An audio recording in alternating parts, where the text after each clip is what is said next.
Hello, buddy. Welcome back to the Tin Man Score channel.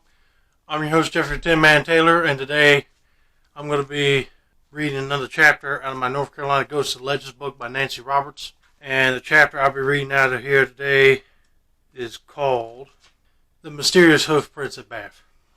Alright, here we go. There have been lots of tales about the hoofprints, but it was just a simple thing.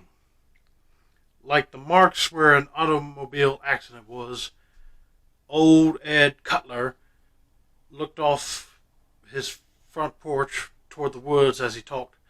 The land he saw had been owned by the family for generations. Folks used to leave their horses loose down there in the woods on Goose Creek. Some fellows from Bath, especially one called Jesse Elliot, used to do a lot of racing on Sundays. This Elliot, from what I always heard, must have been a pretty high-living, reckless sort. On this particular Sunday, a crowd of them was down at the creek readying their horses and talking about what each could do. Elliot jumped on his horse and started down the racing lane, galloping like fury. Mr. Cutler paused and then went on. "Take me in a winter or take me to hell," he shouted to this horse. You don't have to say that to your horse, good lordy. He no more than said it till the animal leaped in the air, dug her hoofs in the dirt, and threw him slab against the side of a big pine. Jesse Elliot was killed on October 13th, 1813. The story, as Ed Cutler told it, had been handed down in his family for almost 150 years. When I was a child, we pulled up grass and take bark and put it in their prints on our way home from school.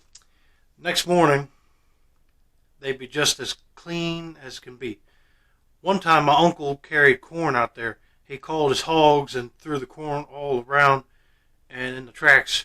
You know they wouldn't touch the corn that fell in those hoof marks. I wonder why. Is it a ghost horse?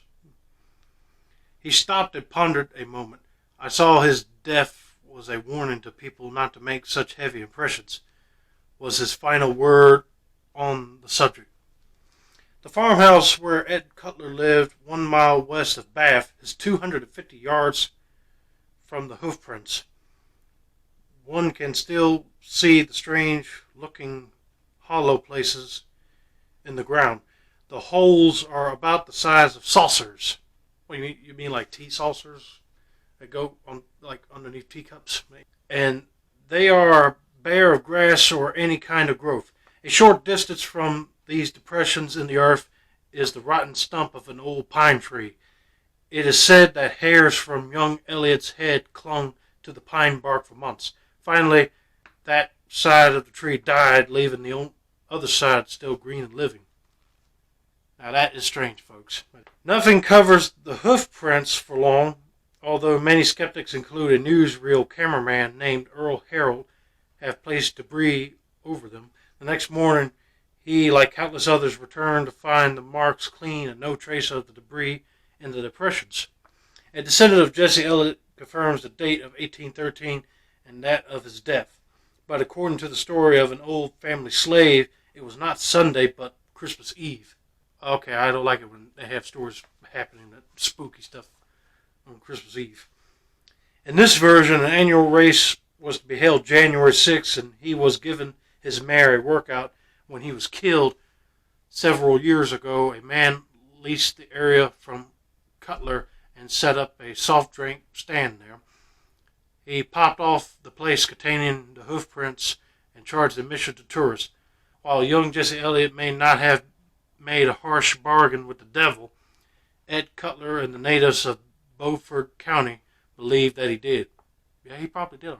If he didn't, how else would you explain the mysterious hoofprints? See right here? There's a guy, somebody pointing to him. I don't know what they are either. That's it. Yeah. My advice, do not make any deals with the devil, because he might come, like any type of deal you make, will just come back to bite you in the butt. But anyway. Woo.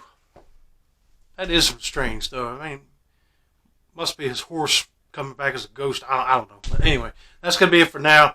Don't forget to like, subscribe, turn on those post notifications for more ghost story and legends book reading like this. This has been another successful installment of the Tin Man's Corner channel. I'm your host, Jeffrey Tin Man Taylor. Sayonara, everybody.